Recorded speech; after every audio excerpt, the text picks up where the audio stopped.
নমস্কার, আমি দেবজ্যোতি। কলকাতা টিভির ডিজিটালে আপনাদের সকলকে স্বাগত জানাই। এই মুহূর্তে একটি বড় খবর। এতদিন পর্যন্ত রাজ্যবাসী আপৎকালীন ফোন নাম্বার হিসেবে জানতেন 100। সেই 100 ডায়াল করলেই তিনি সব রকম সহযোগিতা পেতেন। পুলিশি সহযোগিতা থেকে শুরু করে দমকল, চিকিৎসা, বিভিন্ন সহযোগিতা পেতেন। এবং কেন্দ্রীয় সরকারের পক্ষ থেকে একটি অভিন্ন হেল্পলাইন নাম্বার চালু করা হয়েছে, যেটা সর্বভারতীয় ক্ষেত্রে সব সরকারকে, যে রাজ্যে যে ক্ষমতায় আছে তাদের সেই জরুরি নাম্বার ব্যবহার করার একটা আবেদন এসেছে। সেই নাম্বারটি হলো 112। এমন একটি সহজ নাম্বার যা গোটা দেশবাসীর কাছে অত্যন্ত সহজেই মনে রাখা সম্ভব। তাই বিভিন্ন রাজ্যে বিভিন্ন নাম্বারকে যেমন সে রাজ্যে তারা রেখেছেন সেগুলো চালু থাকলেও পাশাপাশি নির্ভয়া তহবিল থেকে একটি ফান্ড বিভিন্ন রাজ্য সরকারকে দেওয়া হবে। তারা এই আপৎকালীন নাম্বারটিকে সাধারণের উদ্দেশ্যে প্রচার করবেন। কোনো বয়স্ক ব্যক্তি, কোনো শিশু এবং কোনো নাবালক নাবালিকা যদি কেউ কখনো বিপদে পড়েন বা সাধারণ মানুষও বিপদে পড়েন, এতদিন পর্যন্ত তাদের এই 100 নাম্বারে ডায়াল করতে হতো এ রাজ্যে। তারপর সেটি রেসপন্ড করতে অনেকটা দেরি হতো। এখন যে নতুন পদ্ধতিটা চালু হচ্ছে তাতে প্রত্যেকটা রাজ্যেই একটি কন্ট্রোল রুম থাকবে। সেই কন্ট্রোল রুম যেখান থেকে 112 ডায়ালে আপনি ফোন করবেন বা নাম্বারে ডায়াল করবেন, সঙ্গে সঙ্গে সেই কন্ট্রোল রুমে পৌঁছে যাবে।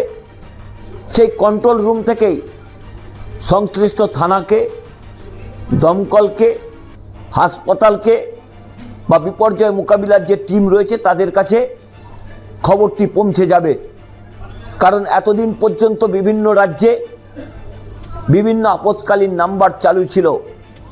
ভারত সরকারের পক্ষ থেকে নির্ভয়া কাণ্ডের পর থেকে বিষয়টিকে নিয়ে তারা বিভিন্ন রকম কর্মশালা করছিলেন। বেশ কয়েকটি রাজ্যে ইতিমধ্যেই এই হেল্পলাইন নাম্বার চালু হয়েছে, কিন্তু পশ্চিমবঙ্গে চালু ছিল না।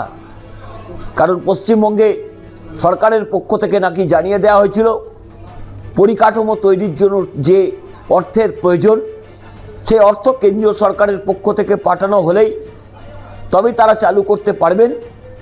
সেই মতোই নাকি এই অভয়া তহবিল থেকে বা নির্ভয়া তহবিল থেকে সেই টাকাকে পাঠিয়ে দেওয়া হবে এবং সেই তহবিলের টাকা থেকেই নাকি এই হেল্পলাইন নাম্বার চালু হবে।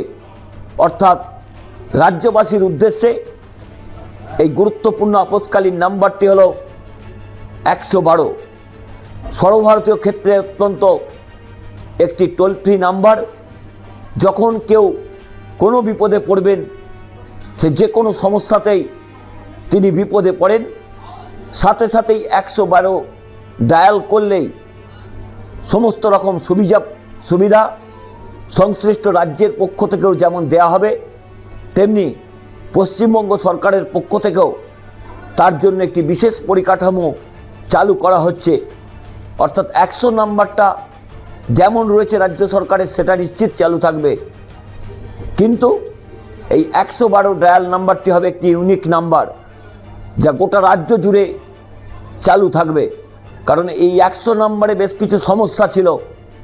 এই 112 নাম্বারটি যেটি নতুন করে কেন্দ্রীয় সরকারের পক্ষ থেকে চালু করা হচ্ছে, সেটি কিন্তু সর্বভারতীয় ক্ষেত্রেই অত্যন্ত গুরুত্বপূর্ণ একটি ফোন নাম্বার হতে চলেছে।